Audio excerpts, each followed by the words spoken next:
and welcome to the Core Invest video series on mistakes and risk management. Today, we'll talk about the trade exit, managing profit or loss. Alright, in this series itself, we have many other topics over here. You can check out in our website, coreinvest.me, or you can always go to the YouTube to watch it. And in this series itself, we are going to talk about trade exits and how do we look at mistakes and risk management with regards to trade exits. As a quick disclaimer, all views and opinions expressed here are speakers' personal capacity. They are not at all any recommendation. It is only for our education and entertainment purposes. Please do your due diligence, and of course, past performances does not guarantee our future outcomes. Material here are copyrighted, so please do not circulate, copy, or duplicate without the consent of the speakers. Everybody makes mistakes, but who is most prone to making investment mistakes? As you can see that people with 5 to 10 years of experience are making mistakes, and even more than 10 years are also making mistakes. And that takes up about 20% already. So how about new entrants? You can see that 50% of the time, 50% of the new entrants are making mistakes. So how about you? So in this video on trade exit, there are 6 topics that we'll be covering, and these are the 6 topics to avoid following mistakes. And we'll be covering one after another. Mistake number 1 is that people do not follow trading rules, right?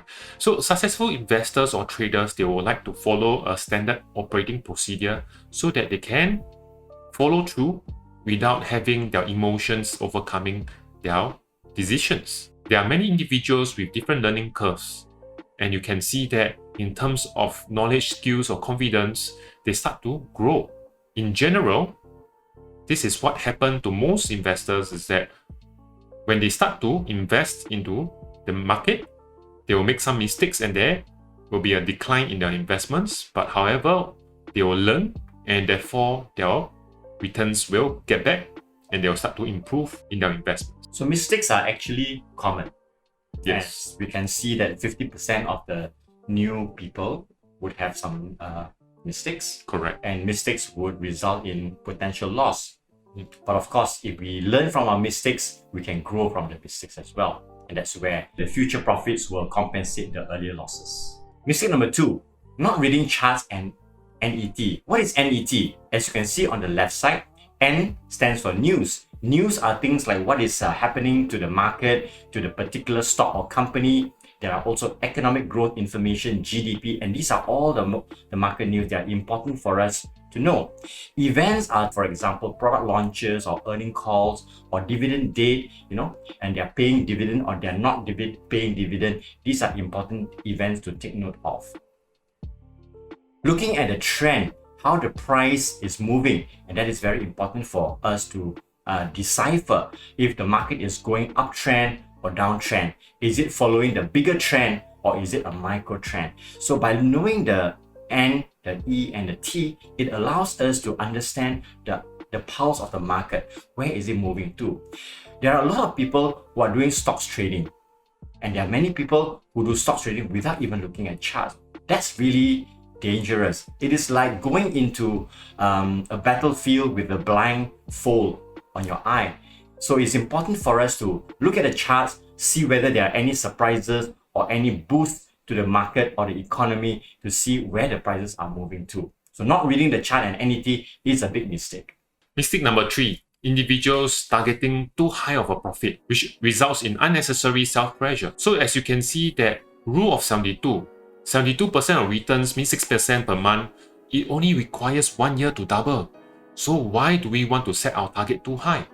This is one example of a strategy that we have came up with in the Core Invest Institute called the MTVS, giving a minimally about 15% of returns a month, right? And we are looking at intermediate strategies like bull put and bear call. As you can see, this is from a think or swim trading chart itself. Trading chain itself, as you can see. And over here, we are looking at different orders confirmation on regards to this company itself. And this bull put position is giving us a returns of 47%. And this giving us a 28%, and the other is 19%. So in summary itself, if you can look at this bottom right hand corner, we are looking at the probability of win, which is over here at 64.55%, getting a 47% returns. 71.92 for 28%, and 78.05% at 19% return. You can see that at 78.0.5% probability of win, you still can get 19%, right? So minimally, if you are targeting about 15% a month, then this is a much safer trade to enter. So why do we want to set our profits so high? The higher the probability of win, the lesser you will take. The higher the returns, the more risk you take. So choose wisely. Moving on to mistake number 4, not taking profit.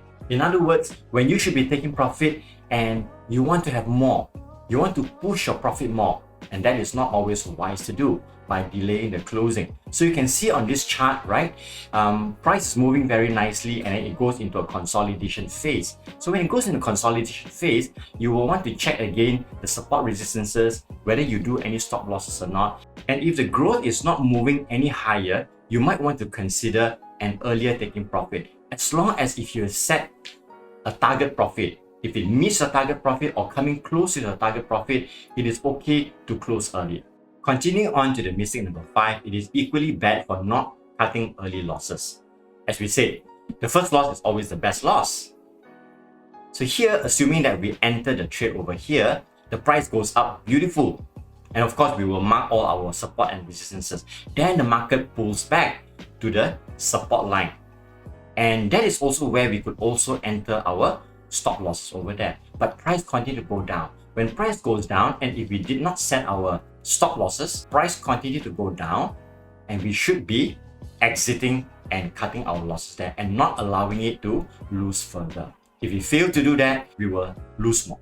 It is important to note that if we have lost 50% of our total capital, we will need to work doubly hard to get a 200% growth just to break even. So do not get there, do not lose 50% of your capital because you have to work a lot harder just to break even. Mistakes number 6, where there is fundamental changes in a company. So this is a case study from General Electronics where the company itself changed from manufacturing to financials and lost tons of money. In 2001, Jack Welch stepped down from the company where he previously transformed 25 billion manufacturing company into 130 billion. And when he stepped down, there was a huge drop of market price of the company. That is the fundamental change. Alright, so if you continue to hold on to the company itself, you can see that there is a huge loss you may take if you didn't exit. And then the company moved back up. But however, in 2008, there was a financial crisis, right? The Lehman Brothers. And that financial crisis hit the company hard, that the stock fell 42%. The financial department, which is the GE Capital, was nearly topped during the Great Recession because it did not have a competitive advantage over the financial service. Right? Therefore, even Warren Buffett came into the picture and invested $3 billion to stabilize the operation. But GE troubles didn't end. So at the end of the day, the company was forced to strip GE Capital and return its roots to manufacture. So you can see that in this case study itself, the fundamentals has changed so much, right? From CEO leaving the company to the company not having a competitive advantage. And when fundamental change, you have to take note and exit the company so that you can reduce your losses or, collect a small profit of that. So in practical terms, when that happened, if we held the shares of GE back then, right? And when we know that there's a fundamental change, the key person is leaving the company, we could have just, let's say, half our stocks, half our holding, and see what happens. If it continues to go up, we can always buy it back, right? No issues. But if it goes down, we will say that, oh, luckily we actually reduce our positions. So we can always, take profit, see how it goes, and we can always enter back the market. No rush. So in summary, for trade exit, do avoid the following mistakes. Number 1, follow the SOPs. Number 2, please read the charts, understand the news, the events, and the trend. Number 3, do not set too high target. Do not be greedy. Number 4, remember to take profit. Number 5, cut losses if you need to. And finally, when there are fundamental changes, do take note, make a decision what you need to do over there. So if you like to know more about stocks and options, you can always refer to this website, callhub.me/profit with options. You can scan a QR code over there. Or you are interested to know more about how we are looking at the stock and option market itself in the community, this is our Facebook group. You can scan the QR code over here, and we will see you in the Facebook itself. So there are many other series over here in Core Invest Institute that is in our website as well as YouTube. Feel free to look at them. We have those in market insights, low capital investment, stock sector analysis, and the one that we are talking about today, which is Mystics and Risk Management. So let us trade smart, simple, and safe, the way to invest. See you in the next video.